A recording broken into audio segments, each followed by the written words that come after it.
Selamat pagi teman-teman semua, dimanapun Anda berada. Pada kali ini kita akan membahas tentang gempa bumi.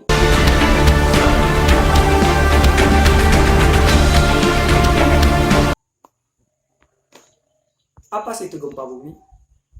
Gempa bumi adalah getaran atau guncangan yang terjadi di permukaan bumi dengan skala yang berbeda-beda. Ada beberapa macam gempa bumi. Yang pertama kita bahas itu tentang gempa tektonik. Gempa tektonik ini diakibatkan karena pergerakan lempeng di dalam bumi, sehingga mengakibatkan gempa itu. Yang kedua, gempa vulkanik. Gempa vulkanik ini diakibatkan aktivitas gunung berapi.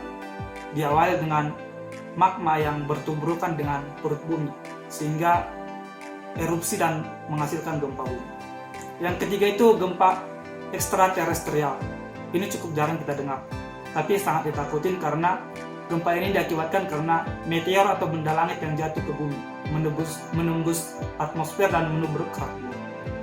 Yang keempat itu adalah gempa reruntuhan. Ini sering diakibatkan karena ulah manusia, yaitu runtuhnya dataran tinggi. Ini sering kita temui di penambangan akibat galian yang sering dilakukan. Yang kelima itu adalah gempa ledakan.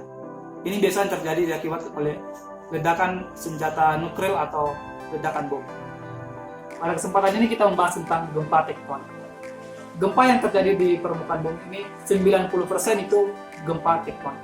Seperti yang kita ketahui bahwa bumi kita ini terdiri dari beberapa lapis. Lapisan paling atas kita sebut dengan litosfer, yaitu berupa batuan yang cenderung dingin dan kaku. Sedangkan di bawahnya itu adalah mantel bumi. Di sini adalah bagian yang panas dan bergerak mendistribusikan panas yang kita sebut dengan aliran konveksi. Sedangkan lempeng tektonik itu sendiri terdapat di atas mantel bumi itu. Nah, sehingga lempeng tektonik itu juga ikut bergerak. Nah, menurut teori lempeng tektonik, ada beberapa lempeng di muka bumi, sehingga saat lempeng itu bergerak memungkinkan adanya interaksi.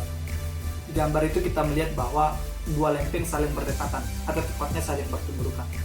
Saat kedua lempeng ini saling bertuburukan, mengakibatkan gerakannya yang macet dan saling mengunci. Padahal seperti yang kita ketahui, lempeng ini terus bergerak. Nah, apa akibatnya? Saat lempeng ini terus bergerak dan saling mengunci, akan terjadi penumpukan energi. Penumpukan energi ini akan terjadi secara terus-menerus. Sehingga saat penumpukan energi ini sudah mencapai maksimal, atau bisa kita katakan batuan pada lempeng tidak mampu lagi menahan energi yang ada, maka batuan itu akan patah. Karena, mengapa patah? Karena sudah mencapai maksimum elastisitas batuan.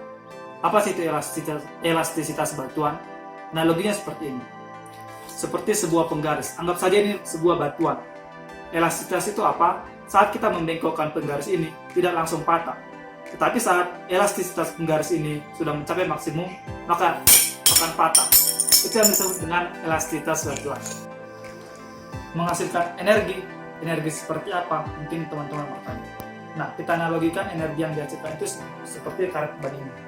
Saat kita menarik karet ban ini secara ketat dan kita lepaskan secara tiba-tiba, itulah energi yang dihasilkan dan menimbulkan gelombang.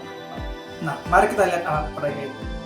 Sini telah saya sediakan sebuah perkotaan, contoh dari perkotaan atau suatu wilayah.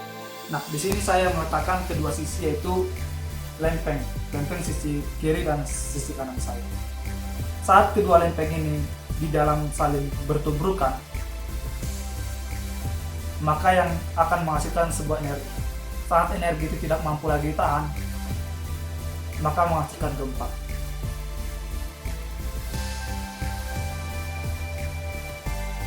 Atau menggunakan cara kedua, yaitu menggunakan karet.